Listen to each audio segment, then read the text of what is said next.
सादि गौर भक्तवृंदा। हरे कृष्णा कृष्ण कृष्ण हरे हरे, हरे राम राम राम हरे हरे। हरे Krishna. Okay, सो माधवी माता जी आप पढ़ेंगे। हरे कृष्णा। यस प्रभु। दंडित हरे प्रणाम कृष्ण। प्रभु। श्रील प्रभुपाद की है। व्यवसात्मिका बुद्धि एकेरः कुरु नंदन, बहुशाखा ह्यनन्ताश्च बुद्धयो व्यवसायिनाम्। जो इस मार्ग पर चलते हैं वे प्रयोजन में दृढ़ रहते हैं और उनका लक्ष्य भी एक होता है। हे कुरुनंदन, जो दृढ़ प्रतिज्ञ नहीं है उनकी बुद्धि अनेक शाखाओं में विभक्त रहती है। तात्पर्य श्रील प्रभुपाद जी के द्वारा। श्रील प्रभुपाद जी की जय। यह दृढ़ श्रद्धा के कृष्ण भावनामृत द्वारा मनुष्य जीवन की सर्वोच्च सिद्धि प्राप्त कर सकेगा। व्यवसात्मिका बुद्धि कहलाती है। चैतन्य चरितामृत में मध्य लीला 22.65 में कहा गया है, श्रद्धा शब्दे विश्वास कहे सुदृढ़ निश्चय, कृष्ण भक्ति के लिए सर्वकर्म कृत है।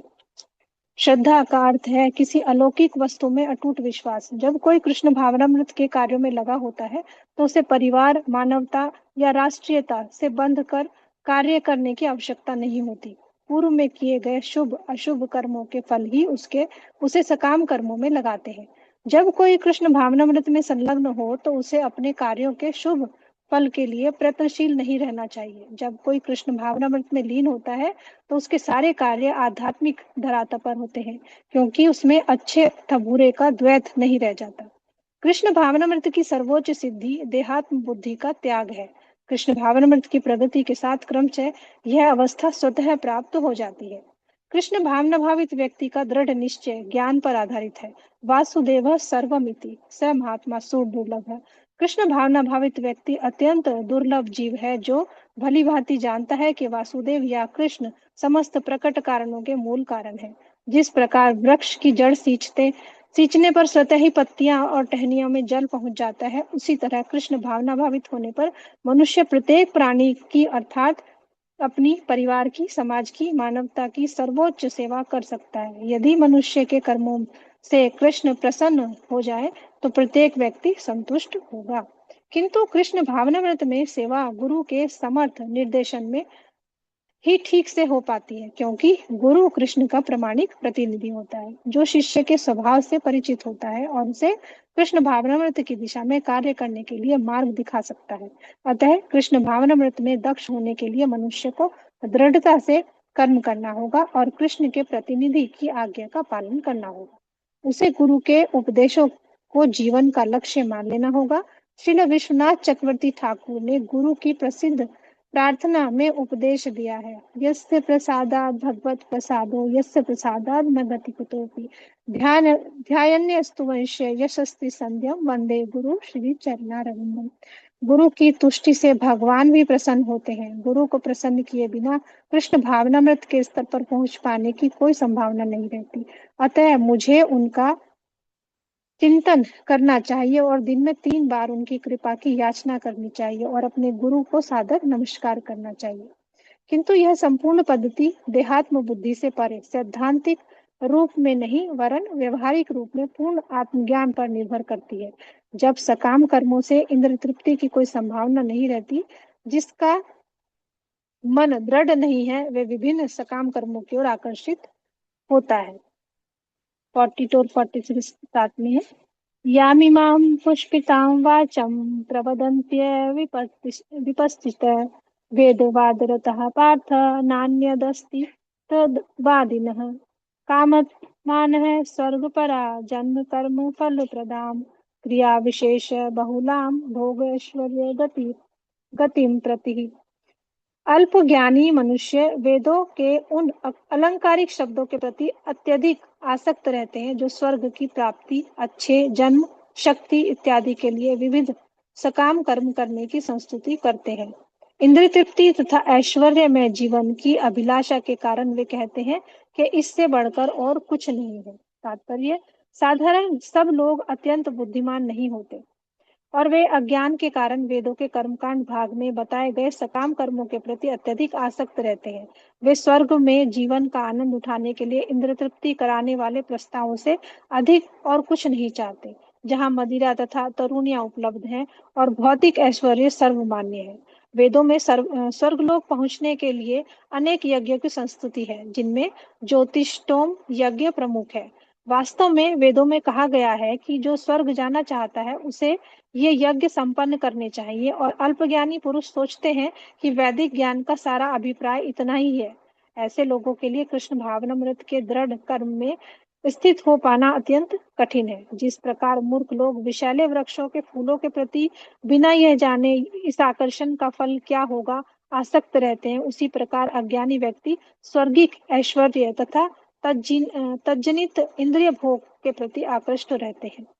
वेदों के कर्मकांड भाग में कहा गया है, अपाम सोमृता अभूम तथा अक्षयम है वे चतुर्स्यायानिनः सुकृतः भवति।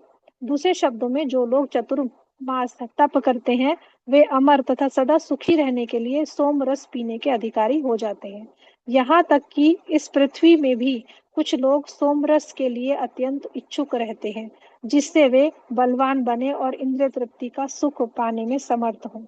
ऐसे लोगों को भव बंधन से मुक्ति में कोई श्रद्धा नहीं होती। वे वैदिक यज्ञों की तड़क भड़क में विशेष आसक्त रहते हैं।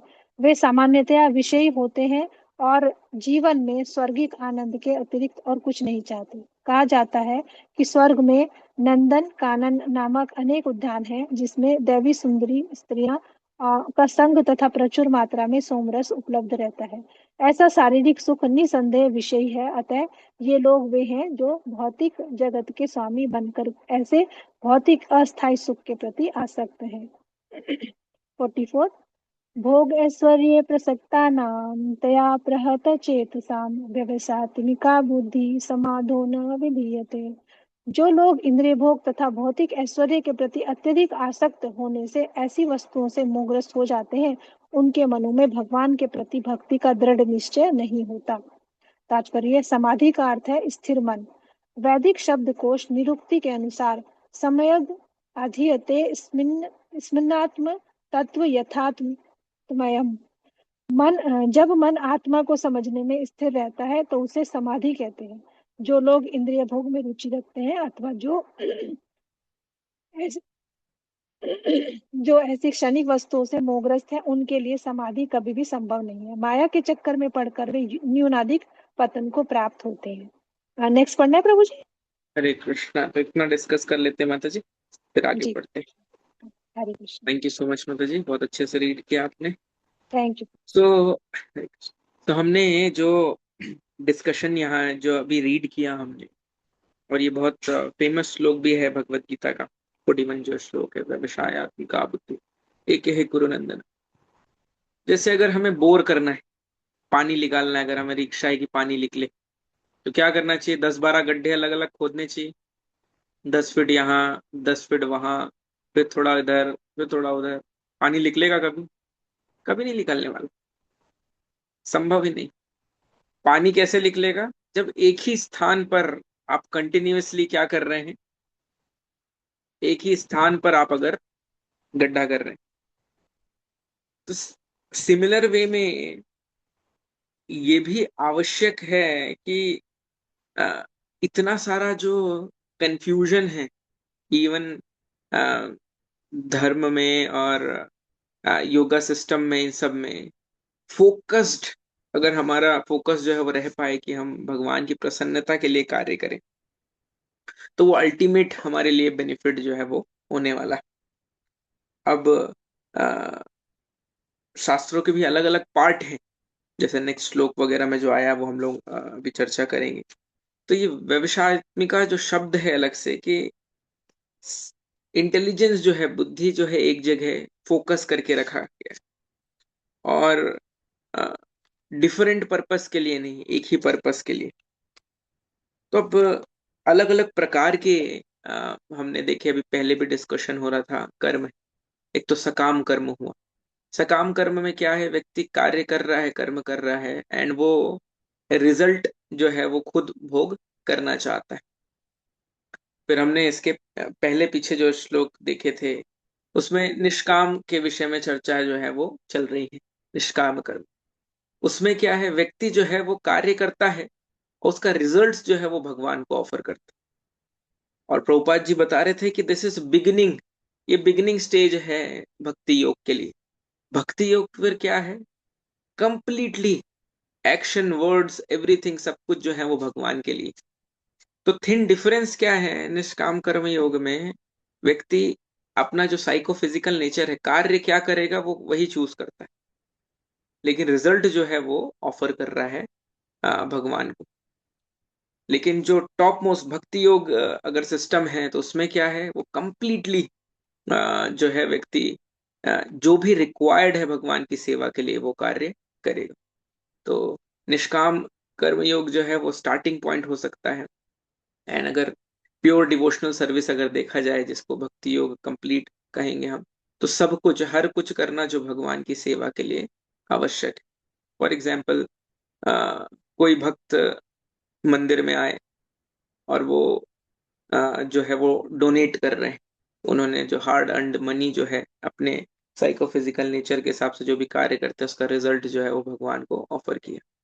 लेकिन उन्हें कार्य अगर बोला जाए कि प्रभु जी थोड़ा सा झाड़ू लगा दीजिए मंदिर में, तो क्या मंदिर मार्जन की आवश्यकता है?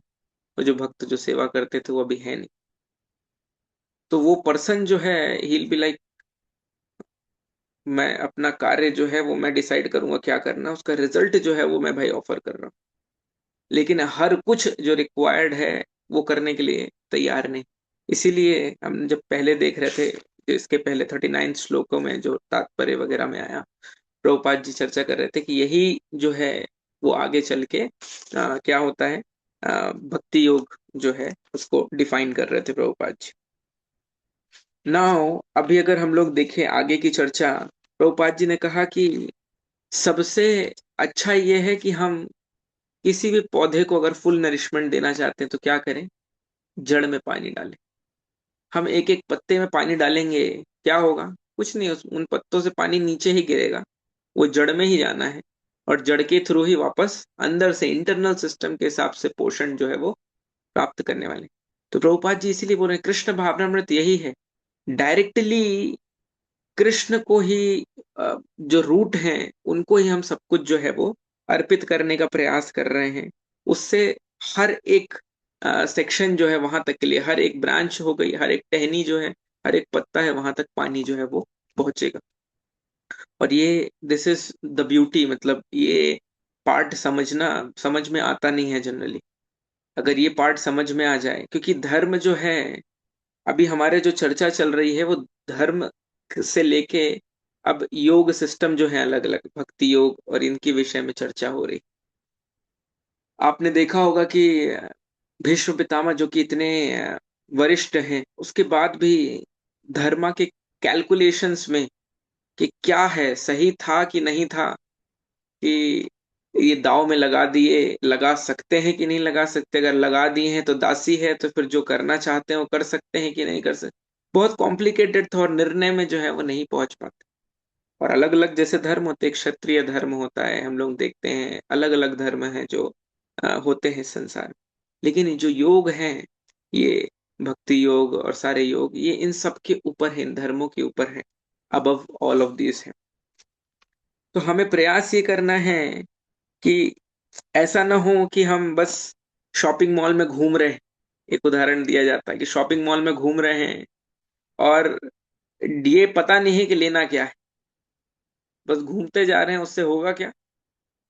हमारा एक तो समय जाएगा और साथ में पैसे भी चले जाएंगे। जो हमारे काम की चीज नहीं है वो कुछ पसंद आएगा हमें, और तो इस संसार में इसी हिसाब से स्थिति यही होती है। व्यक्ति जो है, गोल जो है क्लियर नहीं है कि पहुंचना कहाँ है। वो अगर क्लियर नहीं है तो हम इधर उधर नाना प्रकार की अलग अलग चीजें जो है वो करते रहते हैं। The main thing is to keep the main thing the main thing. मुख्य बात यह है कि मुख्य बात को मुख्य बात ही रखें। ये बहुत इंपॉर्टेंट है अगर समझ में आ। और मुख्य बात क्या है कि इवेंचुअली हमें भगवान की सेवा करना है और उनको तुष्ट करना है, उनको प्रसन्न करना है। अगर वो प्रसन्न हो गए तो बाकी जितने भी फ्रैगमेंट्स ऑफ लाइफ हैं वो सब कुछ हो जाएंगे। कैसे मान ले भाई? कैसे कैसे आप बस कह देंगे और मान लेंगे? कोई शास्त्रों से बताइए कुछ उदाहरण। तो आप सब में सुना होगा कि जब पांडव वनवास में थे और एक दिन अचानक दुर्वासा मुनि आ जाते हैं उनके पास। और दुर्वासा मुनि ऐसे ही नहीं आए थे, पांडवों से जो बहुत प्रेम करते थे, व्यंग्यात्मक रूप में बोल रहा हूं मैं, दुर्योधन जब उनके पास आए, वो तो भाई राजसी, उनके पास सारी सुविधाएं थी, उन्होंने बहुत अच्छे से स्वागत किया। अब अकेले नहीं चलते थे दुर्वासा मुनि, 10,000 लोग शिष्यों के साथ चलते थे। उन्होंने देखा हाँ भाई ये जो है अब जंगल में है। अब दुर्वासा मुनि की एक स्पेशलिटी क्या है, प्रसन्न कर देंगे तो जो मांगोगे दे देंगे, और अगर गलती से अगर वो गुस्सा हो गए, क्रुद्ध हो गए, तो कहीं का नहीं छोड़ेंगे। तो दुर्योधन, सोची समझी साजिश थी कि भाई अब क्या ही क्या खिलाएंगे 10,000 लोगों को ये पांडव जो। और दुर्वासा मुनि पहुंच जाते हैं। अब द्रौपदी के पास जो है अक्षय पात्र था। और अक्षय पात्र की क्या विशेषता है, जब तक द्रौपदी उसमें ना खा ले तब तक उसमें से जितना भी है वो प्रोवाइड करेगा। मतलब भीम की खुराक भी उससे पूर्ण हो जाती थी। अब आप समझ सकते हैं कितना प्रोवाइड कर सकते। तो अब शाम का समय हुआ, द्रौपदी ने खा लिया और बर्तन धो लिए। अब ऐसी अवस्था थी कि अब तो भाई कुछ इसमें से नहीं आएगा। आज अब नेक्स्ट डे सूर्योदय के बाद से ही प्रारंभ होगा। और दुर्वासा मुनि आ गए, और दुर्वासा मुनि क्या बोले, ये बस हम बहुत भूखे हैं, मैं और मेरे शिष्य जो हैं भोजन ग्रहण करेंगे, हम स्नान करके आते हैं। तो बस स्नान करने गए। अब यहाँ सब परेशान है, सब चिंतित हैं कि क्या करें, और सारा प्रेशर जो है द्रौपदी के ऊपर है। तो भगवान के भक्त जो होते हैं उनको इमरजेंसी नंबर पता है, 108 जो है नंबर, वो स्पिरिचुअल नंबर है 108। और तुरंत हरे कृष्ण कृष्ण कृष्ण हरे हरे, हरे राम राम राम हरे हरे, इमरजेंसी बटन दबा देते हैं। और भगवान समय नहीं लगाते आने में। अगर शुद्ध भक्त हैं, आपने पुकारा उन्हें, जब द्रौपदी का वस्त्र हरण हो रहा था तब सबसे लास्ट में उन्होंने भगवान को पुकारा। और जब पुकारा तो भगवान ने फिर विलंब नहीं किया। तो यहाँ द्रौपदी ने पहले ही पुकार लिया भगवान, और भगवान आए। और भगवान तो भगवान ही है, वो आके और बोले भूख लगी है मुझे। अब सोचिए, 10,000 लोगों की भूख मिटाने के लिए जिनको बुलाया हो, और वो खुद ही आके बोले कि मुझे भूख लगी, और बोल रहे हैं कुछ खाने को दो। तो द्रौपदी बोल रही है आप क्यों, माधव आप क्यों मजाक कर रहे हैं, आप तो परिस्थिति जानते हैं। बोले नहीं नहीं, सच में मुझे बहुत भूख लगी है, देखो कुछ बचा हो। तो एक छोटा सा कण जो है, कहीं कहीं ऐसा वर्णन है शाक था, और कहीं कहीं ऐसे कि अन्न था, चावल था। तो वो छोटा सा कण जो है वो धुलते टाइम वो जो है बच जाता है, और भगवान वो उठाते हैं और खाते हैं, और उसके बाद डकार लेते हैं। तृप्ति डकार होती है कि जैसे ही आपका पेट भर जाता है वो। पर अगर हम कॉन्शियसली खाएंगे कुछ भी चीज, तो ये होता है। अभी आजकल का जमाना ही हो गया, फोन चलाते चलाते चीजें खाते हैं तो कुछ पता ही नहीं चलता। तो भगवान अगर तृप्त हो गए तो सब कोई तृप्त हो गए। और जैसे ही भगवान ने डकार लिए, एक बार में वो 10,000 शिष्य इंक्लूडिंग दुर्वासा मुनि सब जो है सबको एकदम डकार आई, और ऐसी स्थिति कि पेट जो है वो भर गया है। अब उन्होंने सोचा अब अगर गए वहां और इन्होंने परोसा और खाए नहीं, इतने सारे लोगों के लिए बनाए होंगे। पिछली बार तो अम्बरीश महाराज के प्रति अपराध किए थे, बहुत दौड़ाया था सुदर्शन चक्र ने। अब इस बार भी उन्हीं भगवान के भक्त है, भाई भागो यहाँ से, लिख लो। तो दुर्वासा मुनि भी भागे, और दुर्वासा मुनि के 10,000 शिष्य भी उनके साथ भागे। तो ये लीला जो है, ये कॉन्क्रीट करती है इस चीज को कि अगर अ, भगवान तुष्ट हो गए तो ये जगत जो है वो तुष्ट हो जाएगा। इंडिविजुअली हम प्रयास करेंगे संभव नहीं है। ऐसा कहा जाता है कि यू कैन, मतलब लोगों को खुश रखने के लिए जब बात आती है, कुछ लोगों को सब समय तक हम सुखी रखने का प्रयास कर सकते हैं। सब लोगों को कुछ समय तक हम सुखी रखने का प्रयास कर सकते हैं, लेकिन सभी लोगों को सब समय सुखी रखना हमारे वश में नहीं है, संभव नहीं। We can't keep all people happy all the time. तो इसलिए बुद्धिमान व्यक्ति क्या करेगा, फोकस्ड अटेंशन ये रहेगा कि भगवान की तुष्टि के लिए मैं कार्य करूं, और सब कुछ होगा। और सब कुछ होगा, ईच एंड एवरी एस्पेक्ट जितने हैं वो सब कुछ फुलफिल्ड होंगे इससे। तो अब आगे जब इस पार्ट में प्रभुपाद जी बहुत अच्छा बात कहते हैं कि अ, जिस प्रकार वृक्ष की जड़ सींचन, हमने जो चर्चा की, प्रभुपाद जी आखिरी में इसी में कह रहे हैं कि उसी तरह कृष्ण भावनामृत होने पर मनुष्य प्रत्येक प्राणी की, अर्थात अपने परिवार की, समाज की, मानवता की सर्वोच्च सेवा कर सकता है। यदि मनुष्य के कर्मों से कृष्ण प्रसन्न हो जाए तो प्रत्येक व्यक्ति संतुष्ट हो जाएगा। सो एवरीवन, वो प्रोक्लेम्ड है ये। अब आगे के जो श्लोक थे 42 और 43, अब अचानक से फिर चर्चा आ रही है। जो हमारे शास्त्रों में एक सेक्शन है कर्मकांड का। कर्मकांड का सेक्शन क्या है?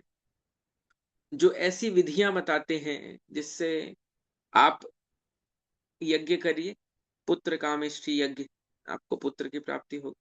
अलग अलग यज्ञ जो हैं आप करिए और उनसे क्या प्राप्त होगा, आपको अलग अलग लाभ जो है वो प्राप्त होगा। तो इस संसार में भी लोग किन चीजों में जी रहे हैं? वेस्टर्न वर्ल्ड का देखिए, और आजकल तो बैंगलोर, बॉम्बे और अलग अलग जो बड़े बड़े शहर हैं, इवन इंदौर, सब जगह कल्चर हो गया क्या है, मंडे से लेके फ्राइडे तक एकदम व्यक्ति गधे के जैसा काम करे कंटिन्यूअसली, जस्ट दिमाग में क्या रखते हुए कि सैटरडे और संडे आएगा। और सैटरडे और संडे इतना वुमेन एंड वाइन, इतना नशा और इतना इंद्रिय भोग करते हैं कि मंडे को ऐसे ही स्थिति रहती है कि कुछ खट्टा खा के वो नशा उतार के और वापस ऑफिस जाना पड़ता है लोग, या कुछ खा के उल्टी करते हैं और फिर ऑफिस जाते हैं, और फिर वही साइकिल जो है फिर वापस रिपीट करते हैं। फिर मंडे से फ्राइडे तक यही चीज, फिर सैटरडे संडे। तो धर्म अर्थ काम, ये जो साइकिल है कि बस मैं भोग करूं, मेरे भोग के लिए क्या रिक्वायर्ड है, और फिर वो चीज खत्म हो जाए तो फिर उसके लिए कुछ कार्य करूं मैं। जैसे ऑफिस जा रहे हैं ताकि सैलरी आए, पैसे आए तो मैं उसको उड़ाऊं, उड़ा दिया, खत्म हो गया, फिर पैसे चाहिए ताकि फिर उड़ा पाऊं। वही चक्र जो है वो ऐसे चलते रहता है। तो कर्म कांड की भी स्थिति जो है ऐसे ही है। व्यक्ति जो है, जो भी कार्य कर रहा है, वो क्या कर रहा है, मैक्सिमम उसके दिमाग में क्या है, स्वर्ग जाना है। अब स्वर्ग और कुछ नहीं, विशेष प्रकार का जेल है जहां आपको एसी की फैसिलिटी मिलेगी और दूसरे आपको अटेंडेंट मिलेंगे, हाथ पांव दबाने वाले मिल जाएंगे, मतलब रहेगा इस संसार के अंदर ही। इस संसार के अंदर मुक्ति प्रदान नहीं होगी। और कब तक एंजॉय कर सकते हैं? अनलिमिटेड स्वर्ग में एंजॉय कर सकते हैं? नहीं। आपके अकाउंट में जितने पैसे हैं, जितने पुण्य का बैलेंस है, उतने समय तक एंजॉय करेंगे। जैसे ही वो पुण्य का बैलेंस खत्म हुआ तो ऐसा बताया जाता है, जहां पर है वहीं से तुरंत नीचे गिर जाते हैं। मतलब आपका अगर बैलेंस है 10, आपके पास पॉइंट्स हैं अभी, और आप ये जो नंद नंदन जो वन है, वो जो गार्डन के बारे में बताए रहे थे प्रभुपाद जी कि वहां अप्सराएं मिलती, आप वहां चले गए, आपकी इच्छा हुई, बस आप पास जाने ही वाले थे कि वो 10 पॉइंट्स जो है वो खत्म हो गए। और खत्म होते क्या होता है, तुरंत जैसे लिफ्ट ऊपर जाते जाते अचानक नीचे चली जाए ना, तो वैसे आ ब्रह्मा भुवनार लोके, वापस नीचे जो है वो आ जाता है, वापस इस मृत्यु लोक में। फिर आप यहाँ आइए, फिर A for apple, B for ball, C for cat and D for dog, वापस सारी पढ़ाई करिए, सब कुछ करिए, अच्छे कर्म करिए और ये सारे करिए, फिर स्वर्ग जाइए, फिर जितना बैलेंस है उतना आप एंजॉय करिए, फिर बैलेंस खत्म, वापस नीचे। तो ये सारा जो है इस हिसाब से चीजें चलती रहती। तो जो बुद्धिमान व्यक्ति है वो इसमें नहीं फंसेगा, बुद्धिमान व्यक्ति इस चीज में नहीं फंसता है। और जो 2.44 हमने श्लोक पढ़ा, 44 जो श्लोक है, भोग ऐश्वर्य प्रसक्ता नाम, इसमें 3 शब्द हैं, भोग ऐश्वर्य और प्रसक्ता नाम। भोग प्रॉब्लम नहीं है, सेंस एंजॉयमेंट जो है वो प्रॉब्लम नहीं है, अगर वो रेगुलेटेड इन सेंस अच्छा जो आहार है वो प्रॉब्लम नहीं है। कुछ ऐश्वर्य हमारे पास्ट कर्मों के हिसाब से मिले हैं, वो प्रॉब्लम नहीं है। प्रॉब्लम क्या है? भोग और ऐश्वर्य से अटैचमेंट, आसक्ति, प्रसक्ता नाम, इनसे जो आसक्ति हो जाती है वो हमें विवश कर देती है और हमें परेशान कर देती है, और उस लूप से हम बाहर नहीं निकल पाते हैं, बार बार इन्हीं की इच्छा होती, हम इसके बाहर कुछ सोच नहीं पाते। अगर कोई व्यक्ति को कुछ खाने के लिए अच्छा मिले तो अच्छी बात है, लेकिन अगर पूरा ध्यान उसका क्या है कि अच्छा खाने को मिले, अच्छा खाने को मिले, तो लाइफ के दूसरे कार्य वो कर पाएगा? नहीं कर पाएगा। सो भोग और ऐश्वर्य से ज्यादा प्रॉब्लम ये है कि भोग और ऐश्वर्य से वो आसक्त है। तो ये जो है, एक बार में हम दो मास्टर्स की सेवा नहीं कर सकते। एक तो या तो माया की सेवा हो सकती है या तो कृष्ण की हो सकती। क्यों? बोले नहीं प्रभु जी, यहाँ तो हम वर्क फ्रॉम होम करते हैं तो दो दो ऑफिस में एक साथ काम कर लेते हैं, दो दो बॉस की एक साथ काम कर लेते हैं। यहाँ के बॉस थोड़े अलग हैं। एक कृष्ण और माया दो अलग अलग बॉस हैं। और माया क्या है? एब्सेंस ऑफ कृष्ण इज माया। कृष्ण जहां नहीं है वो माया है। तो कृष्ण सूर्य सम, माया है अंधकार। जहां कृष्ण तहां नहीं माया अधिकार। जहां कृष्ण है वहां माया का अधिकार नहीं। तो एक बार में आप कृष्ण को और माया को दोनों को जो सेवा है वो नहीं कर सकती। आप तो चूज वन। हमें एक को किसी को चूज करना है। और हमें प्रयास यही करना है कि हम चूज किसे करें? कृष्ण को। क्योंकि माया सिर्फ एडवर्टाइजमेंट एजेंसी के जैसे, पूरा पैसा, अगर मान लीजिए कोई कंपनी हो, वो अपना सारा का सारा फंड्स जो है सिर्फ एडवर्टाइजमेंट में लगाती, करोड़ों के एड्स चल रहे हैं। आपने अमेजोन से पार्सल मंगाया और आप खोले तो उसके अंदर कुछ भी नहीं, या एक पंचिंग ग्लव्स निकले और आपको मारे तो कैसा लगेगा? तो माया देवी अपना पूरा पैसा जो है, या पूरा जो रिसोर्सेस वो किस में लगाते हैं? एडवर्टाइजमेंट में। आपको कन्विंस कर दिया जाएगा कि भाई जो आनंद है वो माया के साथ ही है, कृष्ण के साथ तो बड़ी परेशानी है, माला फेरने पड़ेंगे, भगवत गीता पढ़नी पड़ेगी और पता नहीं क्या क्या है। इधर आ जाओ, इधर आ जाओ, मजे ही मजे हैं, मजे ही मजे हैं। बस केवल एडवर्टाइजमेंट। बड़े बड़े बिलबोर्ड्स लगे रहेंगे, बड़े बड़े एडवर्टाइजमेंट चलेंगे, अच्छे बड़े बड़े स्पॉन्सर्ड वीडियोस चलेंगे, लेकिन प्रोडक्ट, क्योंकि प्रोडक्ट में पैसा ही नहीं बचा लगाने के लिए, सारा पैसा किस में लग गया है? एडवर्टाइजमेंट। तो चॉइस हमारी।